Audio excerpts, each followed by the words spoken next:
I mean, with all the potential, issues that could be dealt with in school, real threats, bullies. I mean, whatever the issue is. I mean, it's a pastry,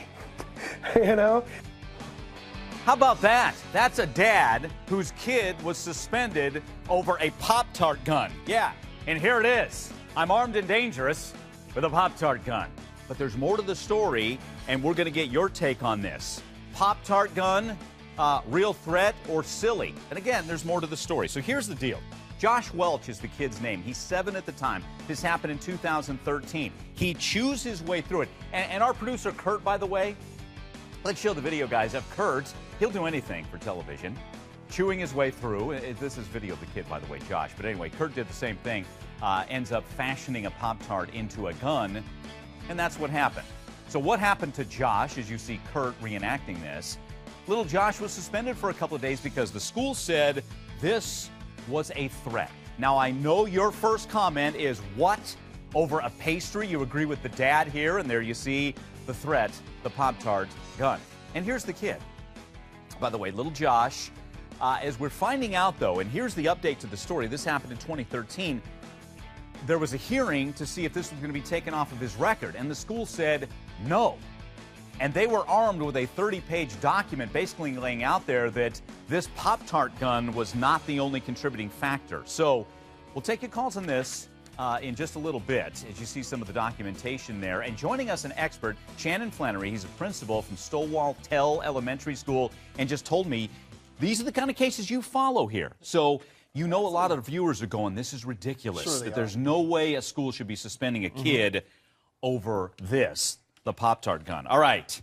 What's your answer, my friend? Well, you know what? As I said before, I've followed not only this story, but many others very like it. Sometimes, and here's the other side of this, Mike, quite often school district policies do take away a certain degree of autonomy that local school administrators have. As I look at that, I'm thinking about, wow, this is a kid with a lot of creativity, needs to be involved in a digital media arts program or something to that extent. But keep in mind, there has to be more to the story than we are privy to. Quite often, if a school district is refusing to take that off of a child's record for something that is embedded in such minutia, there is something more to it. You can't get your eyes off that gun. No, I can't get my eyes on it. And by the way, your producer didn't do a very good job of his gun. He's going to have to absolutely. But I'm thinking just like everyone else.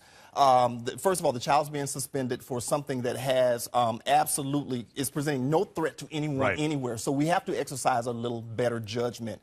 But as I said previously, there must be something in addition to what we're seeing. The fact that what school districts sometimes do is if we have a pattern of behavior, we're going to go ahead and cite it. So if something else does come up, we're saying this just didn't start on this one occasion. We saw the signs, and society right now is screaming, we must look for signs. So obviously, in the opinion of either the school district or the local school administrators, this is somewhat of a pattern. Okay, now the school did to that point. The school came to this hearing with a 30-page document laying out there this Pop-tart gun, here it is again, not the only contributing factor. Let me read over some of the things that they note. That there was a pattern of threats to students. He threw a chair at a classmate or classmates, punched other students in the face, and then the day after the Pop-tart incident, he aimed the pastry gun at students and made a gun noise. So, and we'll hear from the little guy here in just, well, let's listen to him. Here's what he had to say about the incident, Shannon, then we'll get your take on it. It was already a rectangle. I just kept on biting it, tore off the top of it, and it kind of looked like a gun. But all I was trying to do was turn it into a mountain, but it didn't look like a mountain, really. And it turned out to be a gun, kind of. So there you go. He doesn't even claim he was trying to make a gun out of it. So there's the two sides. A 7-year-old explaining that he wasn't even going for a gun. He was just chewing his way to a mountain, and it turned into a gun. But then the school comes with a 30-page document laying out other things that this little guy has done. Yeah. So are you with the school in not taking it off his record? Let's get to the bottom line here. Well, I think I would have to support the school in this particular case. They laid out their evidence, per se. He said it was not a gun. However, he made the gun noises to insinuate. Again, there is probably perhaps even more that's in that 30-page document that, for confidentiality reasons, that the public does not have knowledge of. If they're going to make that a part of his record, believe me, Mike, it's for a particular reason. Other than that, this is just a case of just terrible judgment.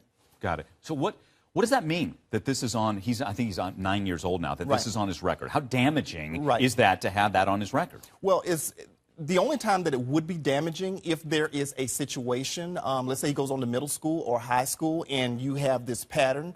Other than that, the school records are not open for public inspection. It just means these are the occurrences that happen in school. So if this child never has any other occurrence, then so what is something that the records are going to be closed? School records do not normally follow students into society unless there are court orders or something that happens into society and there's a legal reason to go back and follow the trend into the public school records. So other than that, absolutely none. Okay, because a lot of people will hear this, and we'll take calls here in just a little bit. Shannon, I think you're going to hang around for that. People think this is a zero tolerance, zero common sense thing. It's a Pop-tart gun.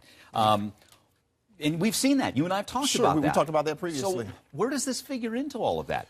Well, as I said before, local school leaders have to have a certain degree of autonomy to be able to look at each case on an individualized basis. Let's say if another child does the absolute same thing but does not have the history, as what I understand this child has with the history of negative behavior, the school leaders must have the autonomy to be able to apply the appropriate disciplinary measures specifically for the situation and basically a totality of circumstances for each individualized occurrence. There you go. Okay, we want to hear from you on this one. So as I mentioned, we'll take your calls over this, the Pop-tart gun. You look at it, it's like, I want to take a bite. Kurt's already done that for us. But bottom line, Pop-tart gun, real threat or just plain silly?